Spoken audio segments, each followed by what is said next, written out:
समन्ता चक्रवालेषु अत्रा गच्छन्तु देवता सद्धम्मं मुनिराजस्य सुनन्तु सग्ग मोक्षदं धम्मस्सवන कालो अयं भदन्ता धम्मस्सवන कालो अयं भदन्ता धम्मस्सवන कालो अयं भदन्ता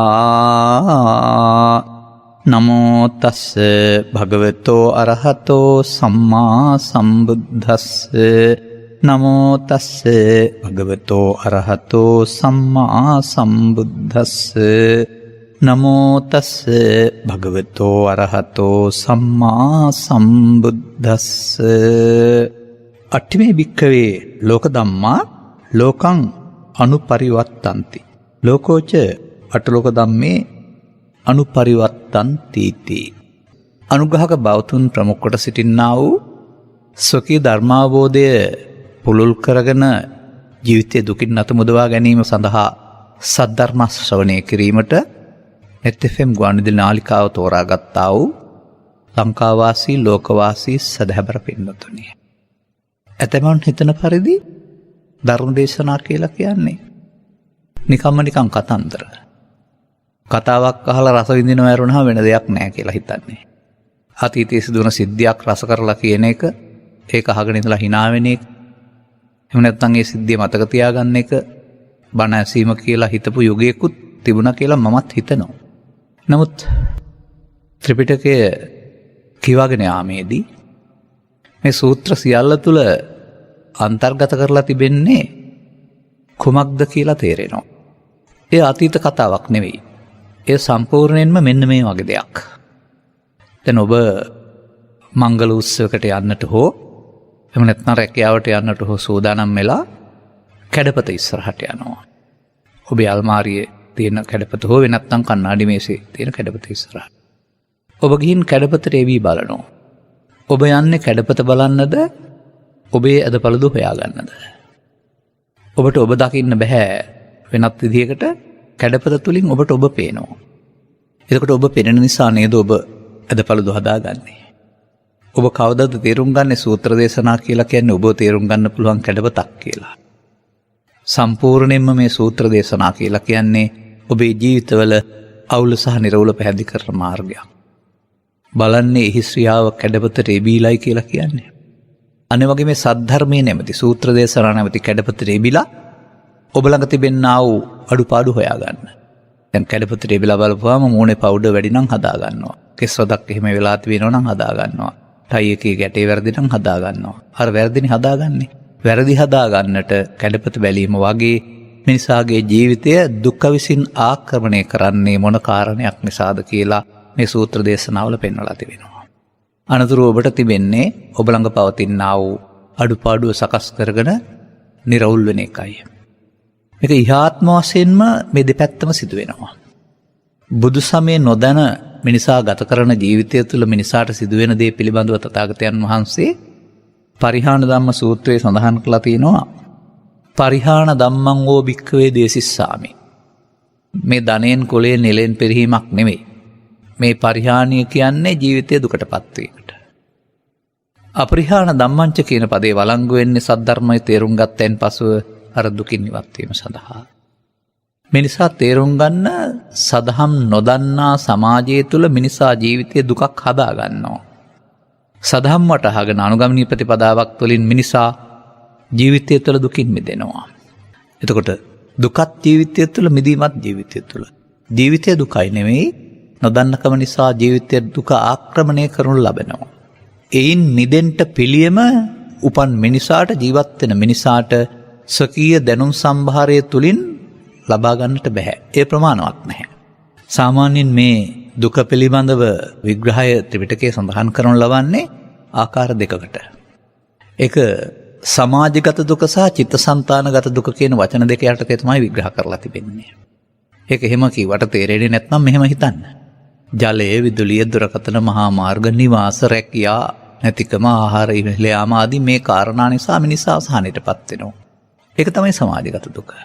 එතකොට පාලනය කරන ප්‍රජයක් මගින් මේවට යම් යම් පිළියම් ලබනවා දෙනවා 100ක් නෙමෙයි 10ක් 15ක් 20ක් ඔය පාලකයාට පුළුවන්කමක් තිබෙන්නේ ඔබේ සමාජගත දුක සංසිඳවන්න පමණයි මුළු දුකෙන් 16න් එකයි සමාජගත දුක ඊටු ටික චිත්තසංතානගතව පවතින්නේ චිත්තසංතානගත දුක කියන එක එක්කෙනාට වෙනස් වෙන ඔබ විසින් ලෝකෙ දෙස වැරදි ආකාරයෙන් බැලීම තුළ ඔබ හදාගන්න එකක් හදාගන්න එකක් බැවින් ඒනොත් නිදහස් වෙන්න පුළුවන් හොඳ පාලන රටාවක් ආවොත් එහෙම සමාජගත දුක හුඟක් සංසිඳවනවා.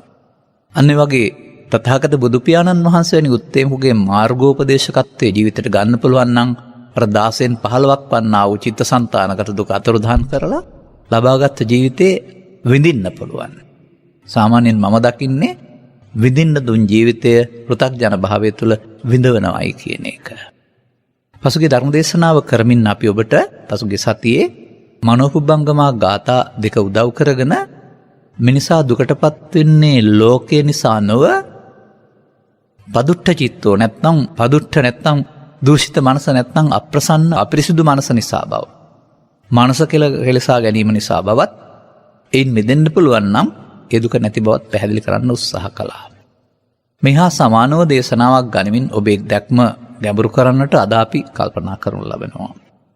මේ අංගුත්තර නිකායේ පහපොතේ පවතිනා වූ පඨම සහ ද්විතීය කියලා සඳහන් කරලා තිබෙනා වූ ලෝක ධර්ම සූත්‍ර දෙකක් පවතිනවා.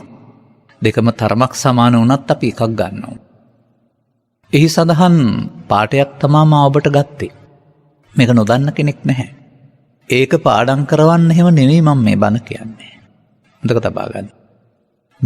මේක තුලට මේ එබිලා බලන්න ඕන මේ දුක කාටද තියෙන්නේ කියලා. මේ දුක නැත්තේ කාටද කියලා. අන්න ඒක මේකේ තියෙන සම්පූර්ණ සූත්‍ර දේශනාව පාලියෙන් සහ සිංහලෙන් කියන්න ගත්තා නෙවෙයි මම මේ පාඩ දෙකේ තිබෙනවා කාටද දුක තියෙන්නේ කාටද නැත්තේ කියලා. නම් ඔබට දුක තියෙනවා නම් ඔබ ඒ ගොඩේ කෙනෙක්. ඔබ නැති කරගන්න ඕන නම් ඔබ අනිත් ගොඩට මාරු වෙන්න ඕන. ඒක තමයි යෝජනාව තිබෙන්නේ. එතකොට එදත් අදත් ඉදිරියටත් මේ ලෝකේ සිදුවෙන සිදුවීම් ටිකක් තිබෙනවා. ඒවා නම් කරලා තිබෙනවා බාහිර ලෝකේ ධර්මතාව වශයෙන්. ඒකට කියනවා ලෝක ධර්ම කියලා. අර අට්ඨිමේ භික්ඛවේ ලෝක ධම්මා ලෝකං අනුපරිවත්තන්ති කියන එකේ තේරුම ලෝකේ පෙරලෙනවා. ලාභ අලාභ සැප දුක් නිന്ദා ප්‍රශංසා කියන මේ අට යටතේ ලෝකය වෙනස් වෙනවා නිරන්තරයෙන්. කවදාවත් එක්තැනක රැඳෙන්නේ නැහැ. එතන ලෝකයේ කිව්වේ මං හිතන්නේ බාහිර සිදුවීම් වලට. මේවා සමග ඇලීමක් ගැටිකරමක් ඇති කරගන්න මිනිසාගේ සිත තමයි ඊට පස්සේ ලෝකය කියන්නේ. ඒකත් අරට අනුව පෙරලෙනවා කියලා පෙන්වලා තිබෙනවා. ඒක තමයි ඊට පස්සේ පෙන්වන්නේ ලෝකෝච අට්ඨ ලෝක ධම්මේ පනුපරිවත්තන. එතකොට මේ ලෝකපදේ බාහිර වශයෙන් ලෝකෙට යොදන අතර ඔබේ සිතෙහි හට ගන්නා වූ ඇති වෙන නැති වෙන කැඩෙන බිඳුන ස්වභාවයටත් ලෝක කියලා පෙන්වලා තිබෙනවා. මේක කියන්නේ කුමටද කියලා තවත් එහාට වචනයක් තිබෙනවා අපි ඒක ගනිමු ඉදිරියට. එතකොට අරානුව ඒ සිදුවීම් වලට අනුව ඔබත් මේකට මුහුණ දෙනවා. දැන් මට මතක් වෙනවා දහම් පාසල් අධ්‍යාපනය තුළ අපේ ගුරුවරු අපට කියලා දීපු දේවල්. ලෝකේ අටලෝ දහමක් තිබෙනවා. බුදුරජාණන් වහන්සේ අටලෝ දහමට කම්පා වුණේ නැහැ. අපිත් අටලෝ දහමට කම්පා නොවී ඉන්න ඉගෙන ගන්න ඕන කියලා තමයි අපට කියලා දුන්නේ. මේක ප්‍රායෝගිකව කියන්න පුළුවනි. වචනින් කියන්න පුළුවනි. නමුත් ප්‍රායෝගිකව එහෙම හැමෝටම කරගන්න බෑ. මේක කරගන්න නම් ඔබේ ජීවිතය තුළ කිසියම් ආකාරයක පරිවර්තනයක් වෙන්න ඕන. ඒ ඇඳුමක පරිවර්තනයක් නෙවෙයි. ඔබේ දැක්මේ පරිවර්තනයක්. මෙන්න මේ රහස මේ සූත්‍රය තුළ හංගවා තිබෙනවා. අපි බලමු මොකද්ද වෙන්නේ කියලා. ලස්සන වචනයක් තිබෙනවා. අසුතතෝ භික්ඛවේ පුතුග්ජනස්ස uppajjati ලාභෝපි අලෝභෝපි අසෝපි අයසෝපි නින්දාපි ප්‍රශංසාපි සුඛම්පි දුක්ඛම්පි. සුතෝතෝපිකෝ භික්ඛවේ ආර්ය ශාවකෝ uppajjati ලාභෝපි අලෝභෝපි යසෝපි අයසෝපි නින්දාපි ප්‍රශංසාපි සුඛෝපි දුක්ඛම්පි. අන්නේ පද දෙක කල්පනා කරලා බලන්න. අපි කවුද කියලා පස්සේ හොයාගන්න බලමු. අල්පස්සුත පුද්ගලයාට අශ්‍රුතවත් පුතග්ජනයාටත් මේ අටලෝ දහමට මුහුණ දෙන්න සිද්ධ වෙනවා. සුතවත් ආර්ය ශ්‍රාවකයාටත් අටලෝ දහමට මුහුණ දෙන්න සිද්ධ වෙනවා. ඒ කියන්නේ ඒක ලෝකේ තියෙන කාරණයක් නේ. දැන් තථාගතයන් වහන්සේ භික්ෂුන් වහන්සේලාගෙන් අහන්නේ මේ මුහුණ දීමේදී මේ දෙදෙනාගේ මේ දෙපිරිසේ අය අතර මේට දක්වන ප්‍රතිචාරයේ සමානාත්මය විෂමතාවයේ විශේෂත්වයක් තියෙනවද නැද්ද? භික්ෂුන් වහන්සේලාගේ පිළිවෙල ස්වාමීනි භාග්‍යවතුන් වහන්සේ ඔබ වහන්සේ මුල් කොටගෙනයි සද්ධර්මයේ පවතින්නේ අපට පැහැදිලි කර දෙන සේක්වා කියලා තමයි ඉල්ලලා තිබෙන්නේ. එහෙනම් අහන්න මම පැහැදිලි කරලා දෙන්නම් කියලා බුදුන් වහන්සේ මෙන්න මෙතන තමයි මේ වෙනස පැහැදිලි කරලා තිබෙන්නේ. අන්න ඒක තේරුම් ගන්න වෙනවා. මේක පෙන්නනවා අශෘතවත් පෘථග්ජනයාටත් මේ ලාභය අලාභය සැප දුක නිന്ദා ප්‍රශංසා කියන ඒවා උපදිනවා. ඒවයි වෙනස් වෙන සුළු ස්වභාවය නොදන්නා පුද්ගලයාට අශෘත පෘථග්ජනයයි කියනවා. ඒ නිසා ඔහු ඒවා සම්බන්ධයෙන් සුඛී ජීවිතයේදී තමන්ට රුචි අරුචි පරිදි ඒවා සමග බන්ධනයක් ඇති කර ගන්නවා. ඒකට කියනවා ඇලීම සහ ගැටීම කියලා. අපි බලමු ලාභයට කවුද අකමැති? ඕන කෙනෙක් කැමති නිසා ඇලෙනවා. අලාභයට අකමැති ඕන කෙනෙක් නිසා ඒකට ගැටෙනවා. ප්‍රශංසාවට කැමති ඇලෙනවා. නින්දාවට අකමැති ගැටෙනවා. යසසට කැමති ඇලෙනවා. ආයසට අකමැති ගැටෙනවා. සැපට කැමති ඇලෙනවා. දුකට ගැටෙනවා. අන්න එහෙම මේ ධර්මතාවය ඇලීම් හතරක් සහ ගැටීම් හතරක් ඔස්සේ මේ ලෝකයා මේ ධර්ම හතර වැළඳ ගන්න සහ ප්‍රතික්ෂේප කරන්න පුරුදු වෙනවා. ළමා කල ඔය අටලෝදහම නෑ කියලා මම දැකලා තිබෙනවා. ළමා දරුවන්ගේ මනස දෙස බැලීම තුළ දරුවන්ගේ ක්‍රියාකාරකම් දෙස බැලීම තුළ ඔය මංගල උත්සවයක සතුට අමංගල උත්සවයක දුක මේ කාරණා පිළිබඳව සිනාවී ඉන්නව ඇරුණාම දරුවෝට ඒ ලෝකේ නෑ ඒක. එහෙමනම් එදත් අදත් ඉදිරියටත් මේ ලෝකේ ලෝක ධර්මතා සිදු වෙනවා. අපට ඒවා නවත්තන්න පාලනය කරන්න බෑ. එතකොට බුදුන් වහන්සේ වදාළ ධර්මයානුවගත් කළ අසුත පෘථග්ජනයාට හරියන්නේ පුට්ටස්ස ලෝක ධම්මේහි චිත්තං යස්ස කම්පති. ලෝකේ උපන් මිනිසුන්ට මේ අටලෝදහම තර්ජනය කරනවා. පුට්ටස්ස කියන එකේ බලපෑම් කරනවා කියලා කියන්නේ. ඔහු ඒයින් කම්පණයටපත් වී අඬනවා දුරනවා වැළපෙනවා රෝගී වෙනවා සමහරට මැරිලා වැටෙනවා. බලන්න එතකොට අසුත පෘථග්ජනයාට අටලෝදහම දුක් ගෙනත් දෙනවා. ඒකට හේතුව ඒවා සමග ඇලෙන නිසා ගැටෙන නිසා කියන වචනේ මේක පැහැදිලි කරනවා මෙන්න මෙහෙම. තස්ස ලාභෝපි චිත්තම් පරිදාය තිට්ඨති. අලාභෝ අපි චිත්තම් පරිදාය තිට්ඨති. යසෝපි චිත්තම් පරිදාය තිට්ඨති. මෙන්න මේ විදිහට පෙන්නනවා ලාභේ නිමිති කොටගෙන ඇලෙයි. අලාභේ නිමිති කොටගෙන විරෝධය පළ කරයි.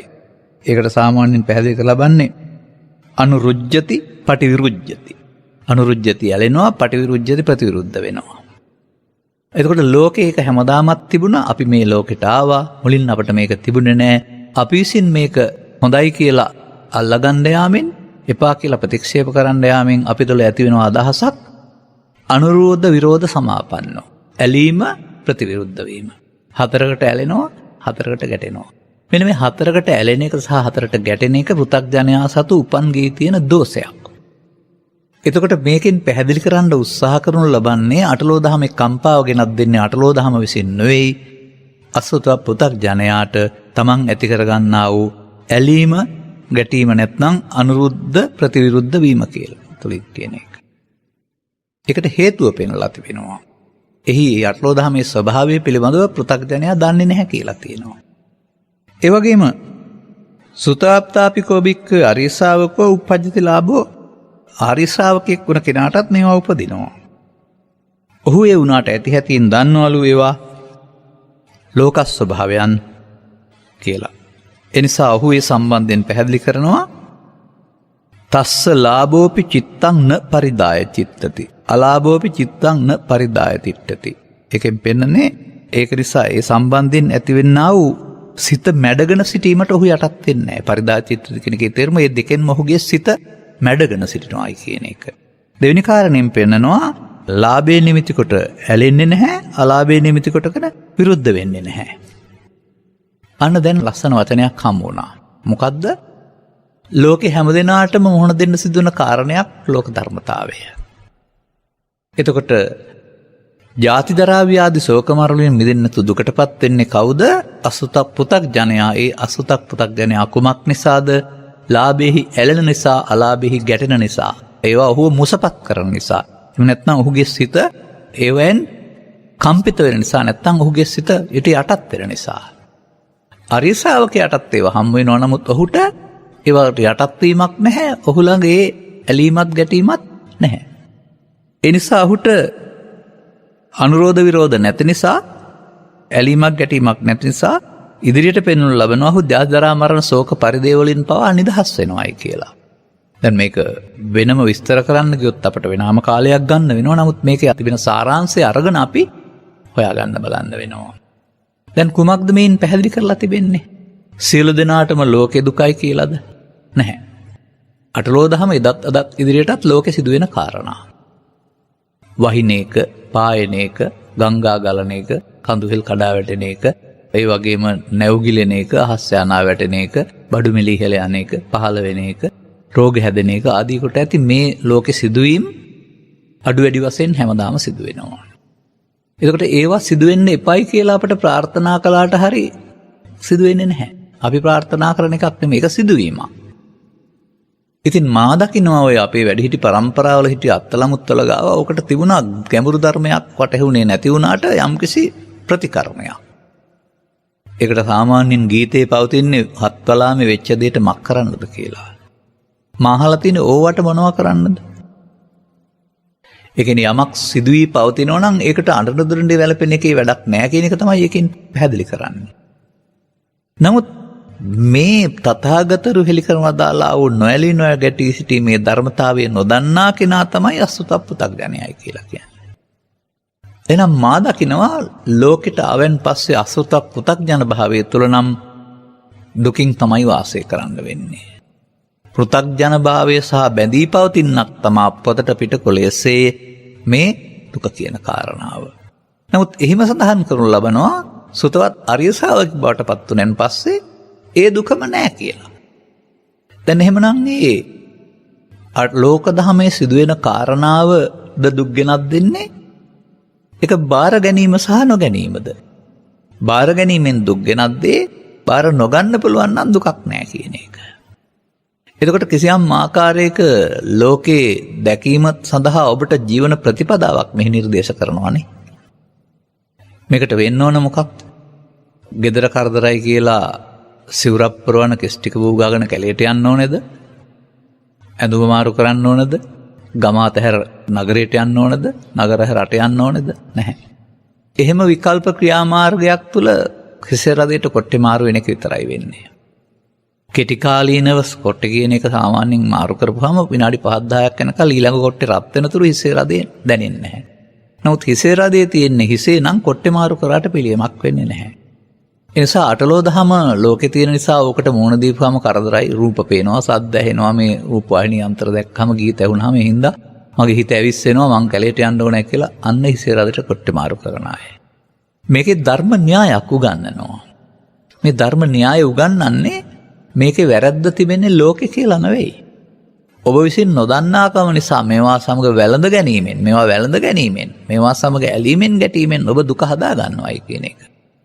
දැන් බලන්න අර අපි කතා කළ ඊළඟ ගාථාවේ තිබෙනව නේද මේක කියලා? පුට්ටස්ස ලෝක ධම්මේහි චිත්තං යස්ස නකම්පති. අන්න ලෝක ධර්මය ඔබට තර්ජනය කරනවා, බලපෑම් කරනවා. නමුත් කම්පනයක් නැහැ කියලා නේද පෙන්වන්නේ? අශෝකං ශෝකයක් නැහැ. විරජං රජස් කිලිටි නැහැ. කේමං සංසුන්. එහෙම தත්ත්වයට මිනිසාට පත් වෙන්නට දේශනා කරපු දහමක් නේද මේ බුදු සමය කියන්නේ? එවිට මම අර කියපු වචනේ හරිද? මේ සූත්‍ර දේශනා කියලා කියන්නේ ඔබ පෙන්වන කැඩපතක් කියලා. ඉතින් කැඩපත තුල ඔබ බලා ගන්න ඔබ කම්පා වෙනවද නැද්ද? එහෙනම් ඔබ පෘථග්ජනෙක්. ඒ පෘථග්ජන කියන්නේ ඇයි කියලා හොයලා බලන්න. එහෙනම් අපි තාමත් පෘථග්ජනයිනේ කියා ඉන්න බලන්නේ නැතුව. මේ අසුතවත් භාවය කියන්නේ මොකද්ද? මේක සාමාන්‍ය සමාජයේ බොහෝ ඇසූ පිරුතයන් ඇති කියන අර්ථයෙන් ඔය දැනුවත්කම් වලට පාවිච්චි කරන ලබනවා. නමුත් ත්‍රිපිටකයේ මේක සඳහන් කරන්නේ බුදුවරුන්ගේ දර්ශනය තේරුම් නොගත්. ඒ සුතවත් භාවය කියන්නේ බුදුවරුන් වදාළ පරිදි ලෝකේ බලන් ඉගෙන ගන්න කියන එක. එහෙම නැතුව තම තමන්ට රුචි අරුචි පරිදි ලෝකේ බලන්න පටන් ගත්තාම මේකේ දැක්ම පටුයි. නොගැඹුරුයි. ඒකට කියනවා අල්පස්සත භාවය කියලා. දැන් මේ පෘථග්ජන ආවේ කියන වචනට විරුද්ධ වචනයක් තිබෙනවා ත්‍රිපිටකේ ආර්ය කියලා. එතකොට පැවිදි ඔක්කොම ආර්ය, ගිහි ඔක්කොම පෘථග්ජන කියලා හැම කියන්න බෑ. පුරුෂ ඔක්කොම ආර්ය, ස්ත්‍රී ඔක්කොම පෘථග්ජන කියලා කියන්න බෑ. එහෙම නෙමෙයි ඒක බෙදෙන්නේ. තථාගතවරු වදාළ ධර්ම කරුණු තේරුම් ගත්ත පුද්ගලයා ස්ත්‍රී හෝ පුරුෂ ගිහි හෝ පැවිදි ආර්ය පරපුර බවට පත් වෙනවා. තේරුම් ගන්න බැරි පුද්ගලයා අනාර්යවත් පෘථග්ජන භාවයට පත් වෙනවා. එසා මේ ලෝකෙට ආවා නම් මේ ලෝක ස්වභාවය හමුවේදී අඬන්නේ දොඩන්නේ වැළපෙන්නේ නැතුව ඉන්න මොකද්ද කරන්න ඕන?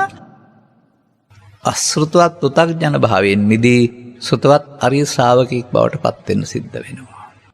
මේ සූත්‍රය තුල සෘතවත් ආර්ය ශ්‍රාවක භාවය විස්තර කරලා තියෙන්නේ කෙසේද? අන්න ඒ ඔබේ දැක්ම බවට පත් කරගන්න වෙනවා.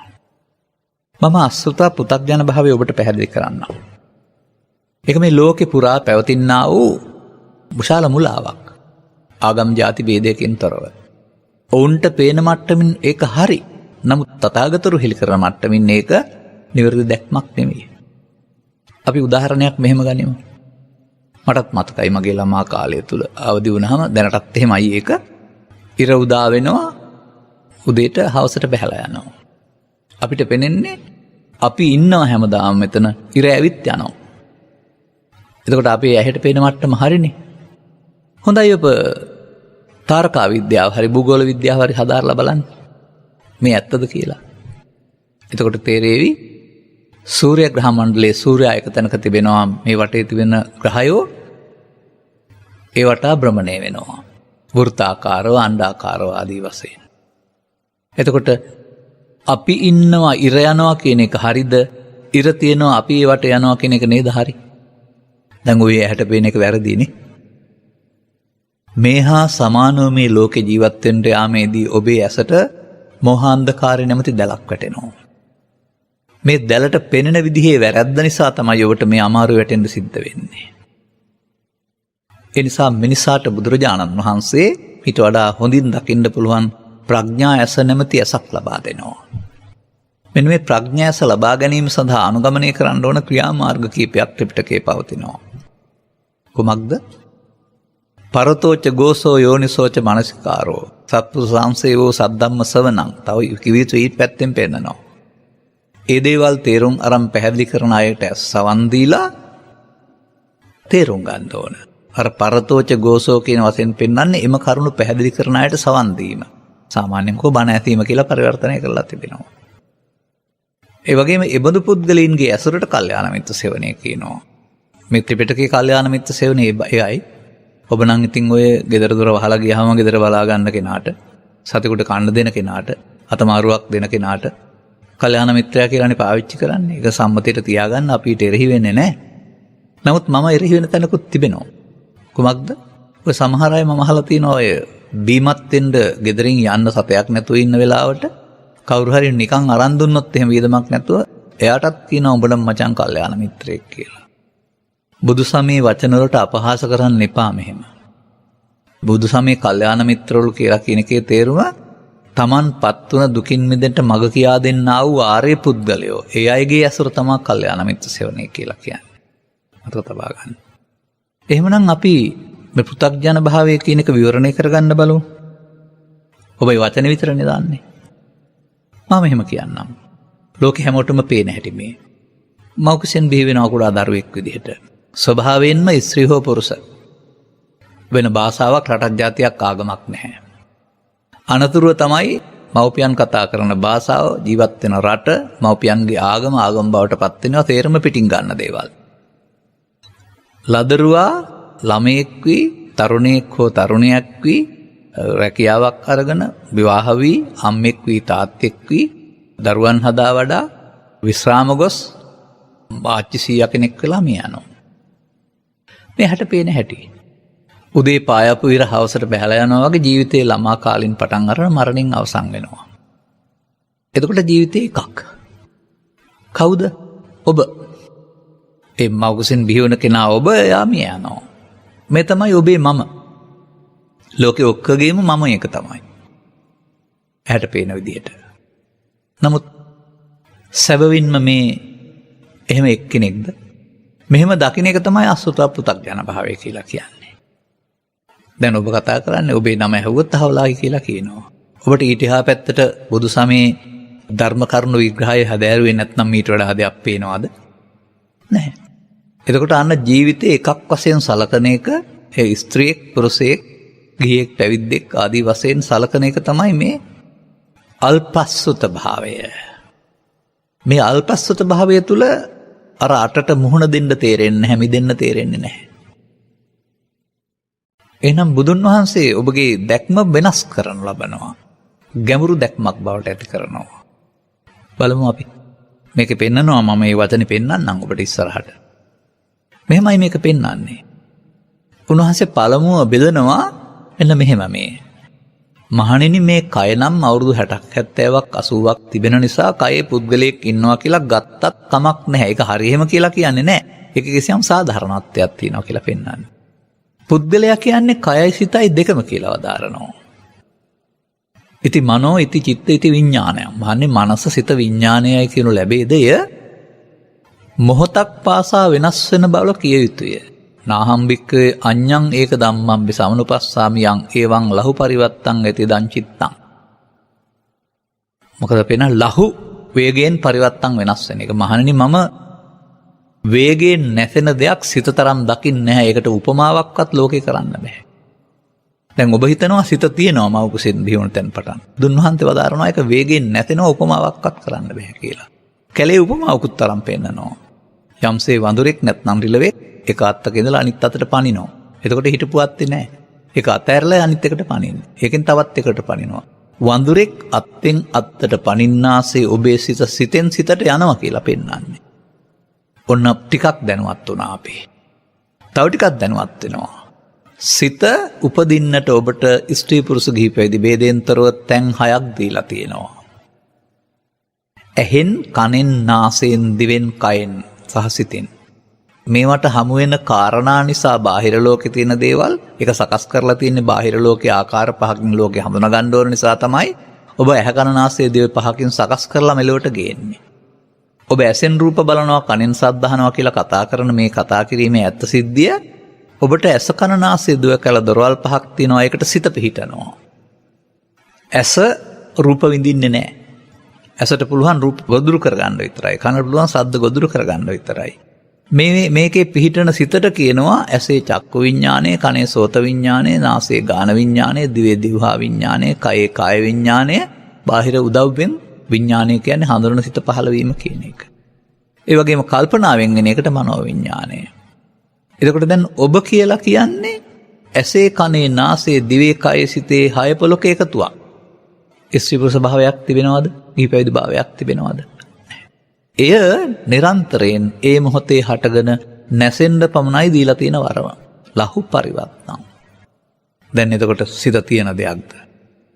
සිත බාහිර දේවල් හඳුනා ගැනීම සඳහා බාහිර දේවල් හමු වෙනකොට සිතේ හට ගන්න දෙයක්. අම්මය, තාත්තය, අව්වය, වැස්සය, සුළඟය, තිත්ත රසය පැන. එහෙම හඳුනා ගන්න ඕනනේ.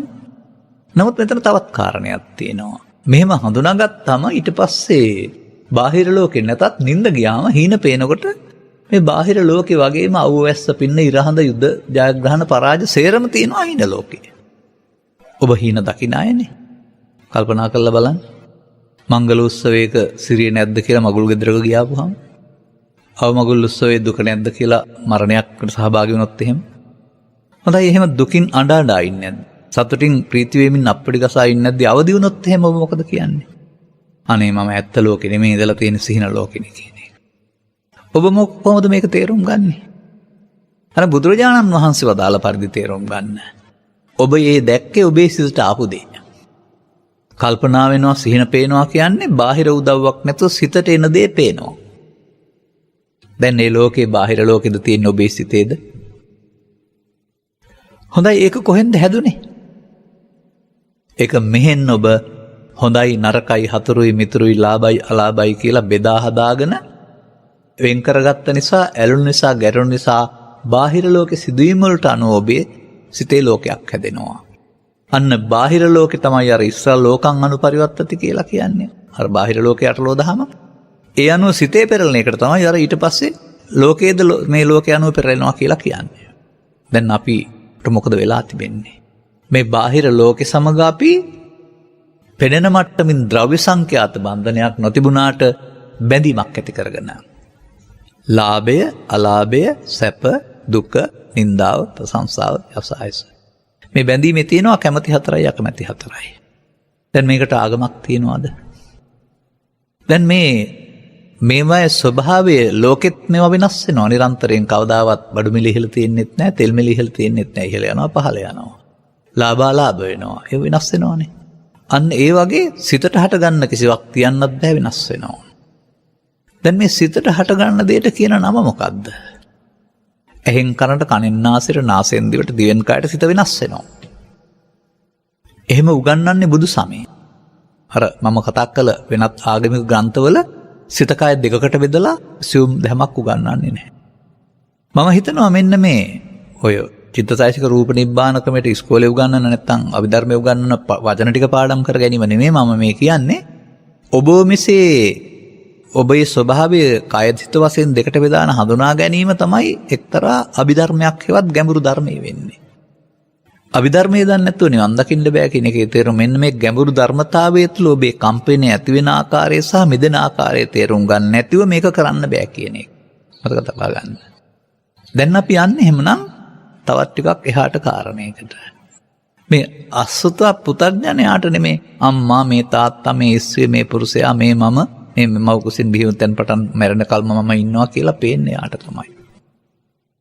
සුතවත් අරිය ශ්‍රාවකයා සහ අසුතවත් පෘථග්ජනයා අතර වෙනස මේ සූත්‍රයේ පෙන්වලා තියෙන්නේ කොහොමද?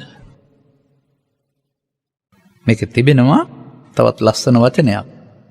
ඒ තමයි අලුත් වචනයක් හඳුන්වා දී තිබෙනවා රූප වේදනා සංඥා සංකාර විඥාන කියලා. 5. ඔබ මේක පාසල් අධ්‍යාපනයේ අභිධර්ම ඉගෙන ගන්න ඇති. ඒ ඉගෙන ගැනීම තුළ නතර වෙලා ඉන්නේ නැතුව මෙන්න මේක බලන්න පොඩ්ඩක්. මොකද මෙන්න මේ ස්කන්ධ පංචකය පිළිබඳව නොදන්නා පුද්ගලයා ස්කන්ධ පංචකයට එන දේ මගේ මම මගේ ආත්මකට ගන්නවාලු ඒකල දුකට හේතුව ඒක පෘථග්ජන භාවය කියනවා. ආර්ය ශ්‍රාවකෙක් බවට පත්වෙන්න ස්කන්ධ පංචකය හඳුනාගෙන ඒක මමත්වයෙන් ගැනීමෙන් මිදෙන මාර්ගයට යන්න ඕනැලු. අනෙකට දුකින් මිදෙන මඟ පවතින්නේ ස්කන්ධ පංචකය ආත්මකට ගැනීම තුළ නෙමෙයි, ස්කන්ධ පංචකය ආත්මකට ගැනීම මිදෙන මඟක් ගැනීම තුළ. මේ පරිවර්තනය ඔබට අම්මා හෝ තාත්තා හෝ ගුරුවරයෙක් කරලා දෙන්නේ නැහැ. මේ ඔබ කරගන්න ඕන. අන්න දැන් සුතවතා කියලා කියන්නේ. සුතවතා කියන ධර්ම ශ්‍රවණය කරනවා කියන කාරණාව ඔබ එහෙනම් බුදුන් වහන්සේ වදාළ පරිදි මේ අපතුල සිදුවෙනා වූ සියුම් ධර්මතාවයේ තේරුම් ගන්න ඕන. ලෝකේ තියෙන දේවල් හඳුනා ගන්නට අපි තුල පහළ වෙන්නේ ඇස තුල, කන තුල, නාසය තුල, දිව තුල, කය තුල නැත්නම් සිත තුල පංචස්කන්ධයක්. ඔබ එහෙම හිතන්න නැතුව ඇති. ආයත් මතක තියාගන්න එක ලෝකේ හඳුනා ගැනීම සඳහා ඇස තුල, කන තුල, නාසය තුල, දිව තුල, කය තුල, සිත තුල ස්කන්ධ පංචකයක් පහළ වෙනවා. නමුත් එහෙම නෙවෙයි මේ සමාජයේ, මේ සද්ධර්මයේ යටවුණු සමාජයේ මේක හිතන් හිටියේ.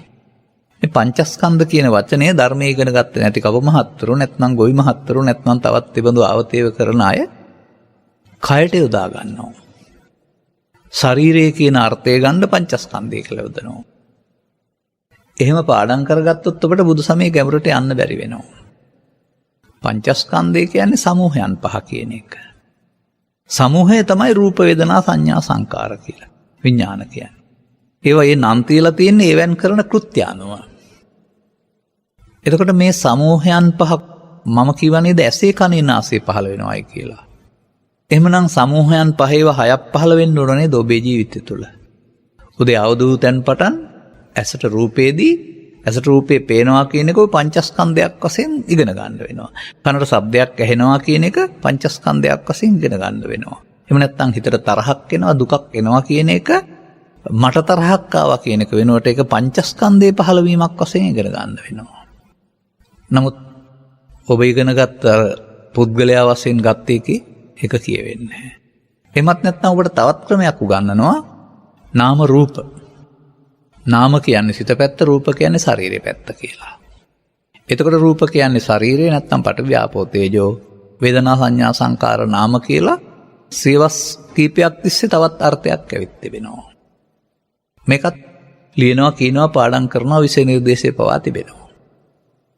මමත් ඒක තමයි ඉගෙන ගත්තේ ඉස්සර නම්. ඒ වුණාට මට හමු වෙනවා සංයුත්ත නිකායේ කන්දක වර්ගයේ තියෙනවා සූත්‍රයක්. විශේෂ සූත්‍රයක්. සත්තට්ඨාන කුසල. මෙන්න මේක කියවනකොට හමු වෙනවා අපි මේ වරද්දගෙන නේද ඉන්නේ කියලා. තථාගතයන් වහන්සේ මේකේ පැහැදිලි කරනවා මිනිසාට ලෝකේ ජීවත් වෙනකොට වේදනා හයකුයි සංඥා හයකුයි සංකාර හයකුයි විඥාන හයකුයි පහළ වෙනවා කියලා. දැන් හිතන්න හයක් පහළ වෙන්නේ කොහෙන්ද කියලා.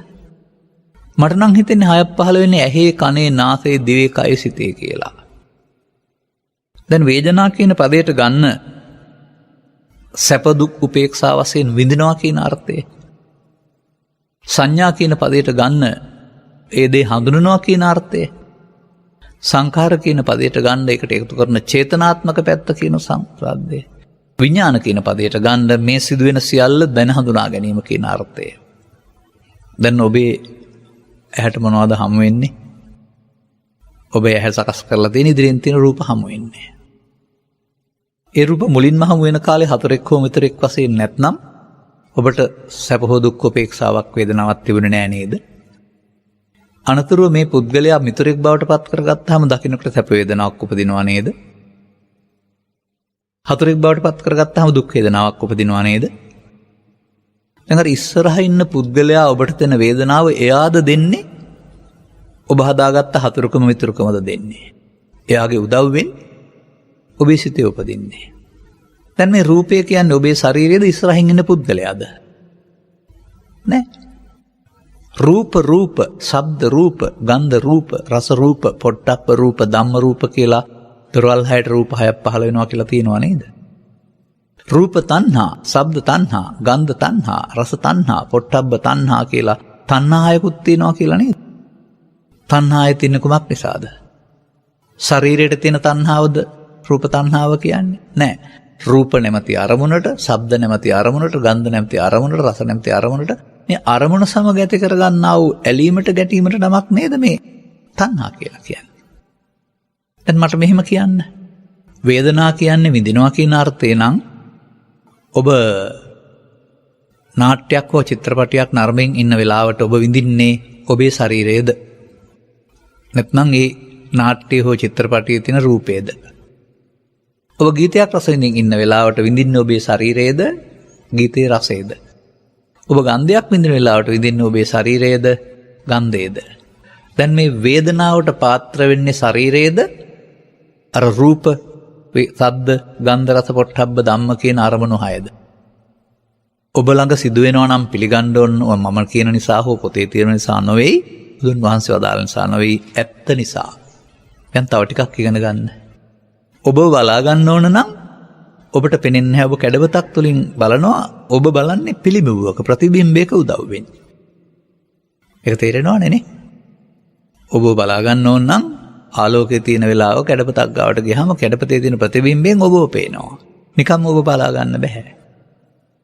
මෙන්න මේ වගේ බාහිර ආලෝකයේ වැටුනහම ඉදිරියෙන් තියෙන පුද්ගලයෙකුට හෝ ගසකට හෝ ඒ සෙවණැල්ල ඇස තුල හැදෙනව නේද?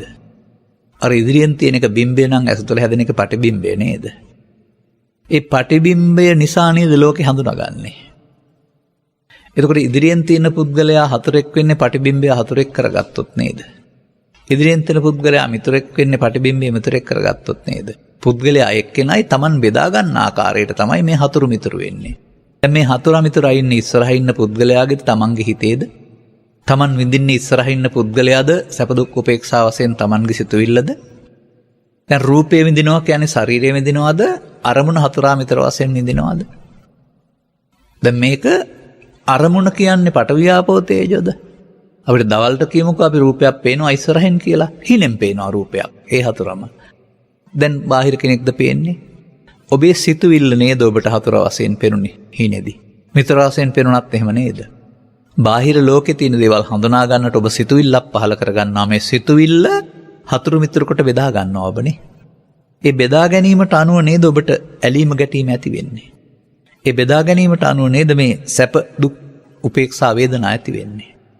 දැන් ඔබ බාහිර ලෝකේ තියෙන දෙයක් විඳිනවද? ඔබේ හිතේ පහළන රූපය විඳිනවද? දවල්ට තේරෙන්නේ නැත්නම් නිින්දෙදි බලා ගන්න සිහිනෙන් හීනයක් දැක්කම පොළොංගික් දැක්කොත් බය වෙනවා. එතකොට ඒ රූපය දුක් වේදනාව. ඒ වගේම රසක් දැනුනොත් රස විඳිනවා. ප්‍රිය කෙනෙක් දැක්කොත් විඳිනවා. ඒ සැප වේදනාව.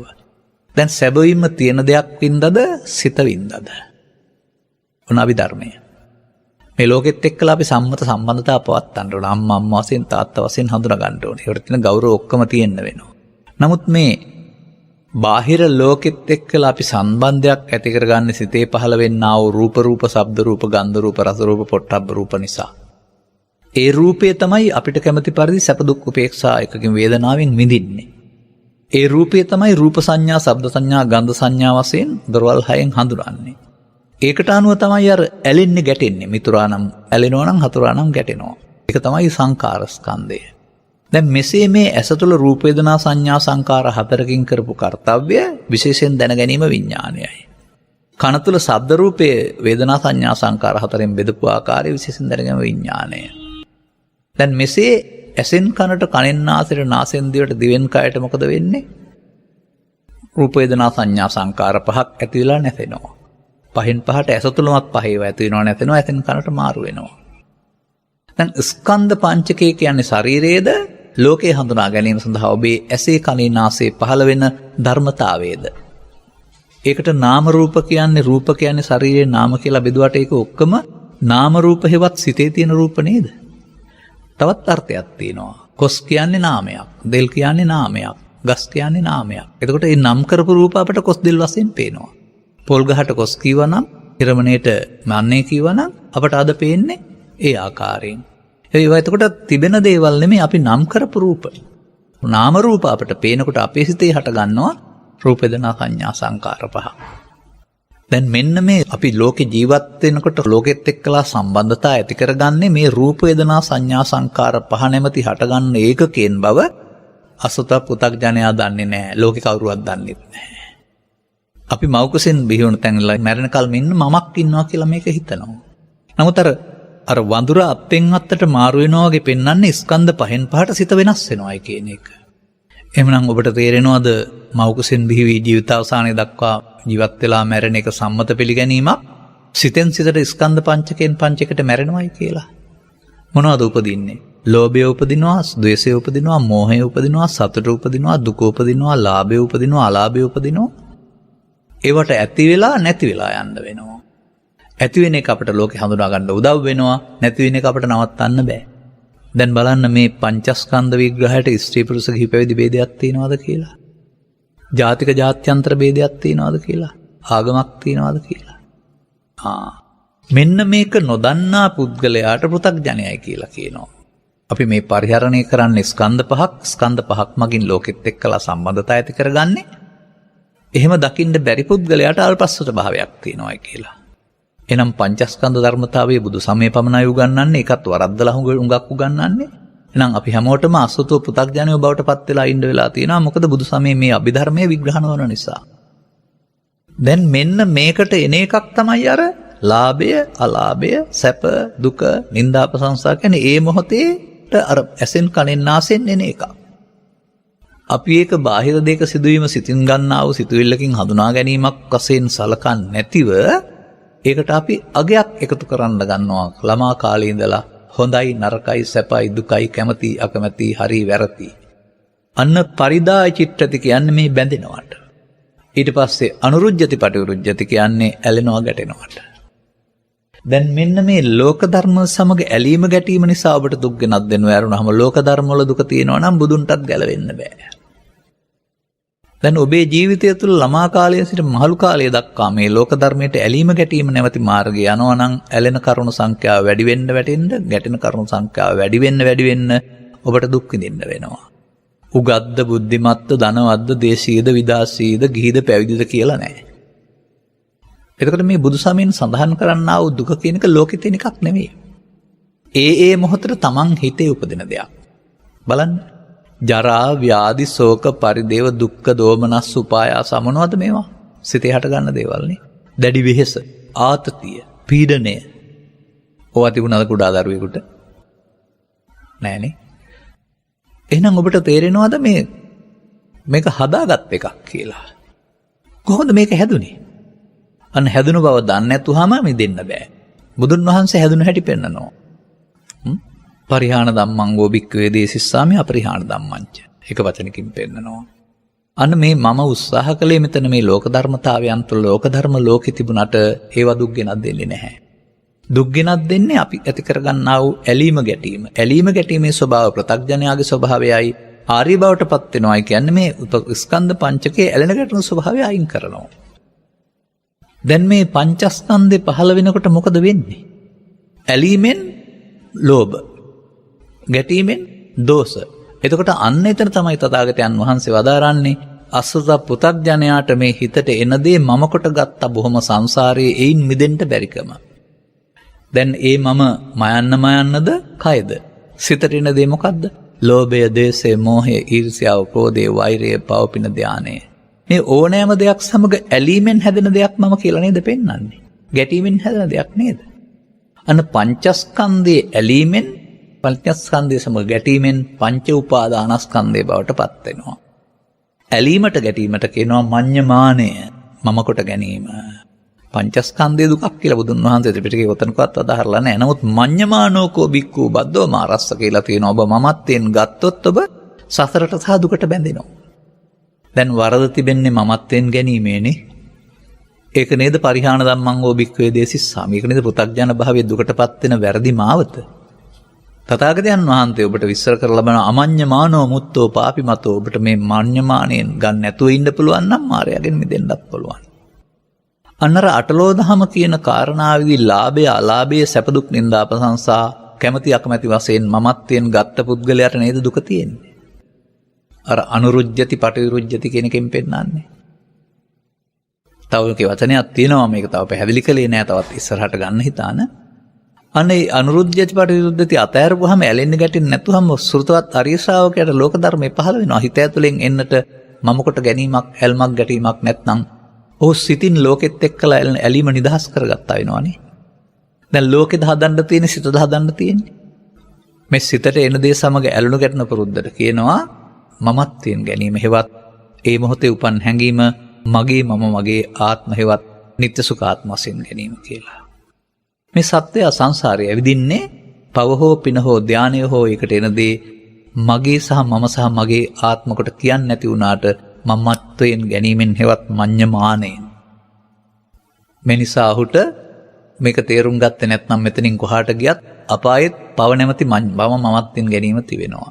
දෙවියන් අතර පින මමත්වයෙන් ගැනීම තිබෙනවා. බ්‍රහ්මයින් අතර ධානය මමත්වයෙන් ගැනීම තිබෙනවා. අනිකුත් ආගමිකයන් තුලත් මේක කොයි ආකාරයෙන් හෝ මමත්වයෙන් ගැනීමේ දෝෂය පවතිනවා. ඒ නිසා මමත්වයෙන් ගැනීමේ දෝෂය තුළ සිටී ඇතිවෙනා වූ කම්පණය වළක්වන්නට කාටවත් බෑ. ඔන්න බුදු සමයෙන් පෙන්වන දුක. ඒක එතකොට එක එක්කෙනාට ආවේනික දෙයක්. තම තමන් මේකට ඇලෙන ගැටෙන ස්වභාවයට අනුව තමයි මේකේ මේ තියෙන්නේ. දැන් තථාගතයන් වහන්සේ ජීවිතය තුළ මෙන්න මේ මමත්වයෙන් ගැනීමේ ප්‍රතිපදාව වර්ධනය කරගන්නවට කියනවා අසුත පෘථග්ජන භාවය තුළ දුකට බැඳෙනවායි කියලා. අනුසෝතගාමී යන පැත්තට යන. ඔබට ජීවිතය ලබා දීලා තථාගතවරු ජීවිතයේ මුලදී සද්ධර්මයේ කියා දෙන්නේ මේ දැක්ම වෙනස් කරගෙන පටිසෝතගාමී වෙන්න. සුතවත් ආර්ය ශ්‍රාවකයා අලුතින් දුක් හදාගන්න නැතුව ඇලෙන්නේ ගැටෙන්නේ නැතුව ඇලිච්ච ටික අයින් කරගෙන යනවා. අන්න ඔබට පැවරෙන වගකීම. මේ ජීවිතය තුළ අම්මෙක් වශයෙන්, තාත්තෙක් වශයෙන්, ගුරුවරයෙක් වශයෙන්, ශිෂ්‍යෙක් වශයෙන් තමන්ට අදාළ කර්තව්‍යයක් තිබෙනවා. ඒ යහපත් කර්තව්‍ය කිසිවක් වෙනස් කරන්න ඕන නැහැ. නමුත් මේ ඔබ හදාගත්ත වරද ඔබට දුක් ගෙනත් දෙන බව තේරුම් ගත්තහම පංචස්කන්ධයෙන් පංචස්කන්ධයට මැරෙනවා නම් අල්ලා ගැනීමෙන් සසරට බැඳෙන එක දුක් ගෙනත් දෙනවා. ඒ දුක් ගෙනත් දෙන්නේ හිත ඇතුළේ තිබිලා හිතට එන නිසා. හිත ඇතුළට තිබිලා එන්නේ හිත ඇතුළට තියෙන නිසා. ඒ හිත ඇතුළට තියන්න හේතු එකතු කරනවාට තමයි අල්ලා ගැනීම කියලා කියන්නේ. අතින් නෙවෙයි. මම ඕක ලේසියෙන් අරින්නේ නැහැ. මම හොඳ වැඩක් කරන්නම්කෝ මටත් වෙලාවක් ආවයි. අන්න ඒකට තමයි මඤ්ඤමානය කියන්නේ. එතකොට බුදු සමයේ මයන්න හෝ කයන්න යන නෙවෙයි. මේ ඇහැට කනට නාසයට දීපු අරමුණට කියනවා රූප වේදනා සංඥා සංකාර හේවත් සක්කාය කියලා. මේකට එන දේ ලාභයේද ලෝභයේද සැපද දුකද බයද තරහද පවද පිනද ඒක සමග ඇලීම මුලාවට කියනවා දිට්ඨි. පංචස්කන්ධය ආත්මකට ගැනීම පංච උපාදානස්කන්ධයයි සක්කාය දිට්ඨියයි. සක්කාය දිට්ඨිය සසරට බැඳෙන එකක් නේ. අර පංචස්කන්ධයෙන් සසරට බැඳෙන්නේ නැහැ. මමත්වයෙන් ගත්තාම සසරට බැඳෙනවා. දැන් ඔබට සංයෝජනයට බැඳලා දුකින් මිදෙන්න පුළුවන් නේද? බැහැනේ. සංයෝජන කඩන පාරක් බුදු සමය කියලා කියන්නේ. දැන් බැඳෙන ආකාරය තේරුම් ගන්න එක සද්ධර්ම ශ්‍රවණයේ ප්‍රතිඵලයක්. ඊට පස්සේ මිදෙන්න කටයුතු කරන එක අනුගමනීය ප්‍රතිපදාවක්. එසා ඔබ අතින් සිදුවන වැරද්ද ඔබ ජීවිතය තුළ නිවැරදි කරගන්න ඕන. වැරද්ද තේරෙන්න වෙනවා. අන්න තථාගතයන් වහන්සේගේ ධර්ම දේශනාවල පළවෙනි මාර්ගයේ මේ වැරද්ද පැහැදිලි කරලා දෙන එක සමාජයට. ඒ වරද තේරුම් ගත්ත පුද්ගලයාට උන්වහන්සේ යෝජනා කරනවා මෙහෙම බලන්න දැන් නිවැරදි කරගන්න පුළුවන්. ජීවිත අවසානය දක්වා වරද්දාගත්තොත් දුකින්ම පරලෝ යන්න සිද්ධ වෙනවා. හැකිතාක් ඉක්මනින් මේ වැරද්ද තේරුම් ගත්තොත් එතනින් එහාට නිවැරදි කරගන්න කාලය තියෙනවා. අනේ නිවැරදි කරගන්නා සෝවාන් සිට රහත් දක්වාම නිවැරදි කරගන්නවා. වැරදි කරගන්නාට සෝවාන් ආදී මඟඵල ලැබෙන්නේ නැහැ. වෘතග්ජනෙක් වශයෙන් ජීවත් වෙනවා. ඔහුට පව් විපාකක් තියෙත් පින් විපාකක් තියෙන නමුත් අටලෝ දහමේ දුක් විපාකේ එහෙමම තියෙවි. මෙන්න මේ කරුණු තේරුම් ගන්නට ධර්ම ශ්‍රවණය කරන්න. අපි තවත් සූත්‍ර දේශනා ආශ්‍රයෙන් ඉදිරියට කරුණු පැහැදිලි කරන්න කල්පනා කරනවා. මේ සරල දේශනාවක් කළේ මූලික දේශනාවන් වශයෙන්. එබැවින් මෙම කරුණු වටහා ගැනීම තුළ ඔබටත් ඉහාත්ම වශයෙන්ම මේ දුක කියන්නේ ලෝකේ තියෙන දෙයක් නෙමෙයි ඔබ හදාගන්න දෙයක්. ඔබ ඇලීමෙන් ගැටීමෙන් මේක හදාගන්නේ. ඒ වගේම බුදුන් වහන්සේ ඇලෙන්නේ නැත්නම් මේ ලෝකේ තියෙන දුක් ඔබට නෑ. අන්න චිත්තං යස්ස නකම්පති තැනට හදාගත්තාම දුක වෙනුවට එතන නිවීම ඇති. අන්නේ නිවන මං පෙත් සොයන්නට ඔබගේ ජීවිතය අනිකුත් යහපත් කටයුතු සමග භාවිතා කරන ලෙස මතක් කරමින් ධර්මානුශාසනාව මෙතකින් අවසන් කරනු ලබනවා. අද ධර්මානුශාසනාවේ සදහැවර දායකත්වය දැරුවේ කෑගල්ල අඹවල පදිංචි කුමාරිහාමි මහත්මිය, බබිනා වෙලබඩ මහත්මිය සහ පොතුහැර අරඹේපළ පදිංචි පිබි අරඹේපළ යොල විසින්. ඔවුන්ගේ ප්‍රාර්ථනා අතර මියගිය විලියම් බණ්ඩාර පියාණන්, ලොකු කුමාරිහාමි මෑණියන්, වී.එස්. වෙලබඩ ස්වාමිපුරුෂයා ඇතුළු එම පවුලේ නැසී ගිය සියලුම ඥාතීන්ට සහ බබිනා මහත්මියගේ දෙමව්පියන්ට පින් පැමිණීම සඳහා පින් පැමිණීමට මත්ෙන් ඔබ වෙනුවෙන් කරපු මෙහෙවරට ඔවුන්ට ගුණානුස්මරණයක් කරන්න උපහාරයක් කරන්න. සියලු දෙනාට පින් පැමිණේවා කියලා කියන්න එපා. එතකොට ඔක්කොම පෙරේතයෝ බවට පත් වෙනවා, නැත්නම් පරදත්ත උපජීවීන් බවට පත් වෙනවා. බුදුන් වහන්සේ වදාළන්නේ අදාළ තැන හිටියොත් ලැබෙනවා පින් කියලා. ඒ නිසා පින් බලාපොරොත්තු වන්නේ නම් පින් අනුමෝදන් වේවා කියලා ඔවුන් ඔක්කොම එතෙන්ට යන්නේ නැහැ. ඒ නිසා ඔබේ මේ දැක්ම නිවැරදි කරගන්න ධර්ම ශ්‍රවණය කරලා ඔවුන් හැමට ගුණානුස්මරණයක් උපහාරයක් වේවා. පින් කැමති කෙනෙක් නැත්නම් පින් අනුමෝදන් වේවා කියලා ප්‍රාර්ථනා කරන්න. බදුල්ල තල්දෙන ජිනදාස දිසානායක මල්ලීට, මිනුවන්ගොඩ උඩුගම අයියාට, අරබේපොළ ලීලාවතී කුමාරිහාමි සුළුමවට, මොළගොඩ අක්කාට, අයියාට නිරෝගී සුව සහ දීර්ඝායස ප්‍රාර්ථනා කිරීම සඳහා